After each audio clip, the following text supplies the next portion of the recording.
നല്ല സിനിമകൾ, ഓടുന്ന സിനിമകൾക്ക് നിർമ്മാതാക്കൾക്ക് ലാഭം കിട്ടുന്നുണ്ടെന്ന് തന്നെയാണ് വിശ്വസിക്കുന്നത്. കാരണം ഞാനും ചില സിനിമകളുടെ നിർമ്മാണ പങ്കാളിയായിട്ടുള്ളതാണ്. അപ്പോൾ ആ രീതിയിൽ നോക്കുകയാണെങ്കിൽ ഞാൻ സാറ്റിസ്ഫൈഡ് ആയിട്ടുള്ള ആളാണ്. പക്ഷേ നമ്മൾ ചെയ്യുന്ന പ്രോഡക്റ്റ് അത് എല്ലാം പ്ലാൻ ചെയ്ത പോലെ സംഭവിക്കണമെന്നില്ല. ഇപ്പോൾ സിനിമയുടെ കാര്യമാണെങ്കിലും ഈ 2020 പോലെയാണ്. ഏത് നിമിഷവും പല കാരണങ്ങൾ കൊണ്ട് റിസൾട്ട് വേറെ രീതിയിൽ മാറ്റിമറിക്കപ്പെടാം.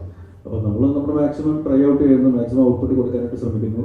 പിന്നെ ഒരു സിനിമ എന്ന് പറയുന്നത് ഒരുപാട് ഘടകങ്ങളിൽ ഡിപ്പെൻഡൻ്റ് ആണ്. ചിലപ്പോൾ ഒരു മഴ വരുമ്പോൾ ആ ഒരു ദിവസത്തെ കളക്ഷൻ എന്ന് പറയുന്നത് വളരെ അധികം ബാധിക്കപ്പെട്ടേക്കാം. അല്ലെങ്കിൽ വേറെ എന്തെങ്കിലും റീസൺസ് കൊണ്ട് ഇപ്പം പരീക്ഷ സമയമാണെങ്കിലും ചിലപ്പോൾ നമ്മൾ വിചാരിച്ച ഒരു കളക്ഷൻ പോയിന്റ് കിട്ടില്ല എന്ന് വരാം.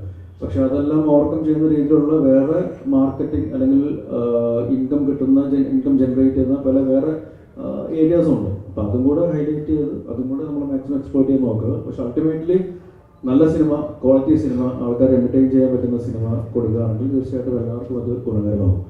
പിന്നെ അൺനെസസറി ആയിട്ടുള്ള ഇഷ്യൂസ് ബ്ലോ അപ്പ് ചെയ്യാതെ നമ്മൾ കുറച്ചും കൂടെ കാര്യഗൗരവമായിട്ട് സിനിമയെ സമീപിക്കുകയാണെങ്കിൽ തീർച്ചയായിട്ടും അതിന് റിസൾട്ട് കിട്ടുമെന്നാണ് വിശ്വസിക്കുന്നത്.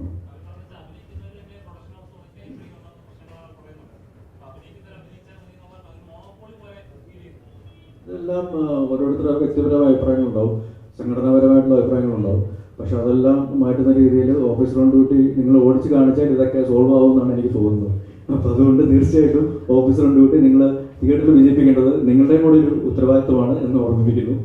Anyways thank you. കാരണം ഒരുപാട് സന്തോഷമുണ്ട്. ഒരു ഏറ്റവും നല്ല രീതിയിൽ ഇത് നമ്മൾ ഏത് രീതിയിലാണോ ഇത് പ്രേക്ഷകരിലേക്ക് കൊണ്ടുവരാനായിട്ട് ശ്രമിച്ചിട്ടുള്ളത് ആ രീതിയിൽ സിനിമ കണക്റ്റഡ് ആവുന്നു എന്നറിയുന്നതിന്, ആ ഒരു ഫീഡ്ബാക്ക് തന്നതിന്, ആ ഒരു അക്സെപ്റ്റൻസ് തന്നതിന് ഒരുപാട് നന്ദി അറിയിക്കുകയാണ്.